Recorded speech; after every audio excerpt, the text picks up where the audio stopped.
Chapter 11. I can't believe my luck. I spent all night compiling a list for Carmela detailing everything that I'd already noticed needed attention around the place, but it's a bit of a challenge since I'm not familiar with half of it. I also dedicated a significant amount of time to brainstorming ways to advertise the place once it's operational, because she desperately needs it. Despite living in the city my entire life, I never realized there was a hotel on the side of town until I passed by in the taxi, right on the main street. However, Carmela won't need this information until the place is ready to open, which is still a long way off. And that's assuming it even passes the health and safety inspections, given that this place is literally falling apart at the seams. After breakfast, I managed to get in touch with Margaret and Zelda. Both are enthusiastic about finding work and are pleasantly surprised by the amount Carmela is willing to pay them, making me realize it wasn't just me who was underpaid and overworked, but rogue employees in general. Margaret's mother mentioned she would look after her baby, while Zelda mentioned she would have to bring hers, but had a baby carrier and stroller she could use. Zelda is just 16 years old, even younger than me, which makes my heart truly ache for her. Her mother was a rogue but passed away when Zelda was just a child, leaving her to navigate life in and out of child orphanages and refuges. It's hard to imagine how lonely it must feel to be entirely on your own for your entire life, although she probably doesn't know any different. She sounds miserable in her current situation, and I spend over an hour on the phone with her, trying to offer whatever comfort I can. After we hang up, I approach Carmela and ask if it's all right for Zelda to share the room with me. There's a fold-out bed available if Zelda feels uncomfortable about sharing the double bed with me. Carmela seems genuinely excited about the prospect of someone else coming here and happily agrees to the arrangement. The next morning, I awaken to the sound of Carmela calling out to me from downstairs. As I sit up, I notice that Valentine is still fast asleep, and my eyes widen in disbelief when I realize it's nearly 10 a.m. We've slept in. Back when I was sleeping in my car, I was usually up around 6 a.m. Jane, wake up.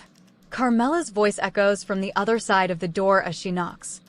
I hurriedly scramble to open the door, feeling embarrassed about oversleeping. There stands Carmela, cigarette dangling from her lips, dressed in her usual attire of jeans, tank top, open vest, and steel-toe boots. She looks like she's ready to take on the world, hopefully not me. Carmela truly is one tough lady with a heart of gold. Finally, you're up. How's your sleep? I didn't want to wake you, Carmela says as I open the door. I am so sorry, I begin, but she waves me off dismissively. Don't worry about that. I came in with the master key and turned your alarm off. Come. I need your help unloading my truck, she says, already heading towards the stairs. Glancing back at the room, I see Valentine still sleeping peacefully, so I leave the door open before following Carmela downstairs in my pajamas. I've been out shopping. Couldn't have Valentine sleeping on that dirty mattress, and now with Zelda coming with her baby, I thought I'd pick up some essentials. Turns out I might have a bit of a shopping addiction. Everything was just so cute, and it brought back memories of when I used to shop for my son. Carmela gushes, her eyes sparkling with excitement as she gestures towards the bed of her pickup truck. I blink, shocked. She had indeed been shopping. My hands instinctively go to my mouth in disbelief. Carmela, I am utterly gobsmacked. I'm at a loss for words. I can't believe she's done all this for two rogue girls she barely knows, one of whom she hasn't even met yet. There are two of everything you could possibly think of. 2 cribs, mobiles, crib sheet sets, blankets, and baby toys, some of which both babies are a little too young to play with yet. Oh, look at this. It even has a camera, so you can keep an eye on them while they sleep, Carmela says excitedly, holding up a baby monitor. Didn't have these when mine was a young'un. I'm at a loss for words. This is truly the kindest gesture anyone has ever made for me. You've already gone above and beyond, and we've only just met.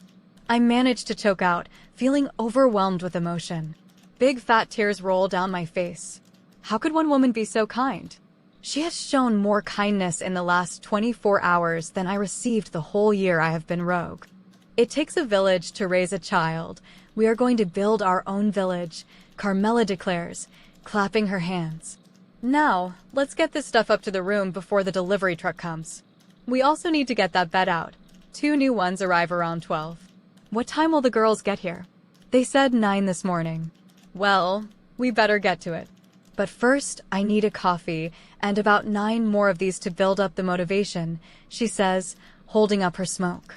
I chuckle, and we start undoing the straps holding everything in place. I'm exhausted by the time I run the last of it up. The room now resembles more of a baby store than a bedroom. I shake my head, trying to figure out where Zelda and I are going to put it all.